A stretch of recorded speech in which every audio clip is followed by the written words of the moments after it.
Шұғыл хабар. Оңтүстік-шығыс Азияда жағдай ушығып кетті. Таиланд пен Камбоджа арасындағы бітімгершілік келіссөздері жүріп жатқанына қарамастан, Таиланд әуе күштері даулы шекара аймағына соққы берді. Таиланд әскери әуе күштері соққы бергенін ресми түрде растады. Олардың айтуынша, бейбіт тұрғындар аймақтан шығарылғаннан кейін Камбоджаның бекітілген әскери позициясына шабуыл жасалған.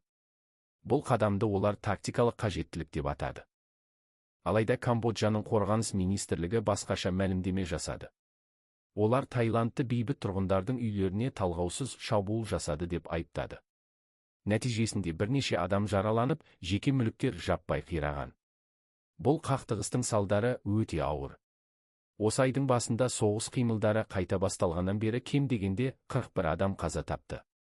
1 миллионға жуық адам үйлерін тастап қашуға мәжбүр болды. Бұл аймақта үлкен гуманитарлық дағдарыс туғызды. Қазір екі елде шілде айында орнаған морт бітімнің бұзылуына бір-бірін айыптап отыр. Бейбітшілікке бастауы тиіс келіссөздер қайтадан қан төгіске ұласты. Біз жағдайды бақылауды жалғастырамыз. Біздің ойымыз осы қақтығыстың ортасында қалған жазықсыз жандармен бірге. Әлемнің барлық жерінде тыныштық пен бейбітшілік болсын. EBB News'ке жазылып, әлемдік маңызды оқиғалардан хабардар болыңыз.